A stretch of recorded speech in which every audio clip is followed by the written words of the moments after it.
Good morning. இது Thursday morning. முதல் நாளே தெரியும் நிறைய வேலை இருக்குது அப்படின்னா, அது டபுள் மடங்கு ஆயிடுச்சு. காலையிலேயே பாலெல்லாம் கொட்டிடுச்சு. சாம்பார் வந்துட்டு சரியாக வரல. குக்கரும் சதி பண்ணிடுச்சு. ட்ரெஸ் எல்லாம் வாஷ் பண்ணி போட்டாச்சு, மடிக்க மட்டும் செய்யணும். ஃப்ரிட்ஜை வந்துட்டு இடையில தொடவே இல்லை. ஆனால் நிறையா திங்ஸும் டம்ப் பண்ணல. ஃபுல்லாக எடுத்து க்ளீன் பண்ணி வச்சாச்சு. இருக்கிறது வந்துட்டு சாமிக்கு கொஞ்சம் பூ, அதுக்கப்புறமா மாவு, கொஞ்சமாக ஃப்ரெஷ் வெஜிடபிள்ஸ், அவ்வளோதான். ஃப்ரிட்ஜை க்ளீன் பண்ணதில் அந்த காஞ்ச கருவேப்பிலெல்லாம் கொஞ்சம் கிடச்சிச்சு. ஏற்கனவே ப்ரிப்பேர் பண்ணி வச்சுருக்கிறது கூட அதையும் நல்லா கிரைண்ட் பண்ணி கொட்டி வச்சாச்சு.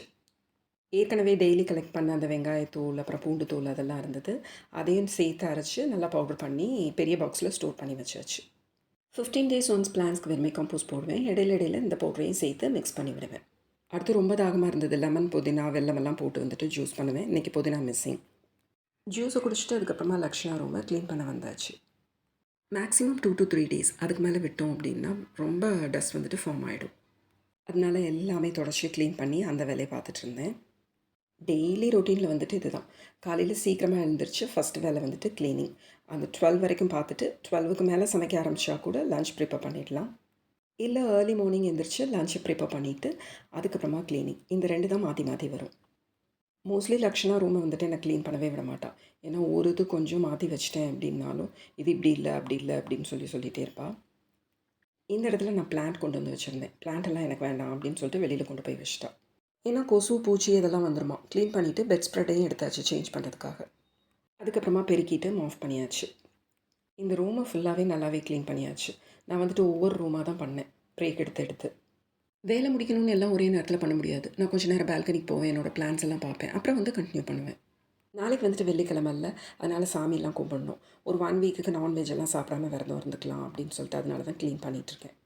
இந்த ஸ்லைடிங் டோருக்கு கீழே வேக்யூம் வச்சு க்ளீன் பண்ணால் குயிக்காக க்ளீன் ஆகிடும். ஆனால் அதுக்கப்புறம் அந்த வேக்யூமையும் க்ளீன் பண்ணணுமே, அதனால் கிளாத்தை வச்சு க்ளீன் பண்ணிடலாம் அப்படின்னு பண்ணிகிட்ருந்தேன்.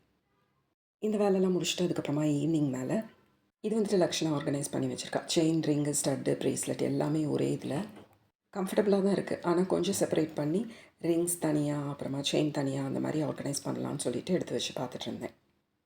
இவ்வளோ வேலையும் பார்த்துட்டு வெளியில் போக முடியாதுல்ல, அதனால கொஞ்சம் ஆர்டர் பண்ணி திங்ஸ் எல்லாம் வாங்கிட்டேன். இது வந்துட்டு நைட் ஒரு 10:30 இருக்கும். நாளைக்கு சமைக்கிறதுக்கு முருங்கைக்கீரை, அதுக்கப்புறமா வெண்டைக்காய் கொஞ்சம் வாங்கினேன், சவ், அதுக்கப்புறமா பீட்ரூட், அதுக்கப்புறம் சாமி கொஞ்சம் பூ. இது கடையில் வாங்கினா கூட 1, 2 பூ வீணாகிடும். ஆனால் இதில் ஒவ்வொரு பூவும் அவ்வளோ ஃப்ரெஷ்ஷாக இருக்கும் ஆர்டர் பண்ணி வாங்குறதுல. அப்புறம் டெய்லி சாப்பிட்றதுக்கு அந்த ட்ரை ஆம்லா, அதுக்கப்புறமா கேஷ்யூ நட் அதெல்லாம் வாங்கினேன். ஏற்கனவே கொஞ்சம் பூ இருந்தது, அது கூட வாங்கின பூவையும் எடுத்து நாளைக்கு பூஜைக்காக ஸ்டோர் பண்ணி வச்சாச்சு. உண்மையை சொல்லணுன்னா எப்போவும் தேர்ஸ்டே விட இந்த தேர்ஸ்டே வந்துட்டு ஏகப்பட்ட வேலை இருந்தது. அதனால லன்ச் பண்ணல, வெளியில் தான் ஆர்டர் பண்ணி சாப்பிட்டோம்.